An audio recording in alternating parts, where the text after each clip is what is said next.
Akmal high school ताल कश्मीर में आज यौम असतज़ा मनाया गया, जिस दौरान DDC member doctor Harbakhsh Singh मेहमान खुसूसी के बतौर शामिल रहे, जबकि महकमा तालीम के साबिक प्रिंसिपल अशपाल सिंह बतौर मेहमान वखार मौजूद थे। इस मौके पर मुकर्रिरीन ने असतज़ा के किरदार की सराहना की और कहा कि समाज की तरक्की में असतज़ा का रोल अहमियत का हामिल होता है।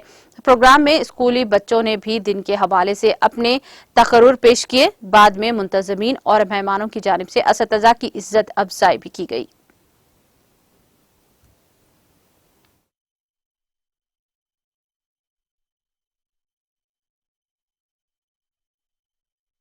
हमारे त्राल की एक परंपरा रही है, यहाँ से बड़े अच्छे स्कॉलर, इवन आईएएस ऑफिसर्स, इन केएस ऑफिसर्स, केपीएस ऑफिसर्स, बड़े बड़े पॉलिटिशियंस निकले हैं। तो ये सब इन टीचरों की बदौलत है। क्योंकि इस दिन को राधा कृष्णन जी के नाम पे मनाया जाता है, मगर मैं हर टीचर को सलाम करता हूँ।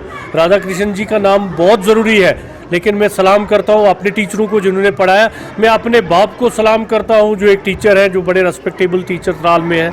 तो इसी तरह मेरी बीवी भी है। आज भी हमारे उस्ताद साहिबान थे, ये सारे टीचर हैं। इन सबको आज के दिन के लिए मुबारकबाद, इनकी कंट्रीब्यूशन। हमारे त्राल की एक परंपरा रही है, यहाँ से बड़े अच्छे स्कॉलर, इवन आईएएस ऑफिसर्स, इन केएस ऑफिसर्स, केपीएस ऑफिसर्स, बड़े बड़े पॉलिटिशियंस निकले हैं। तो ये सब इन टीचरों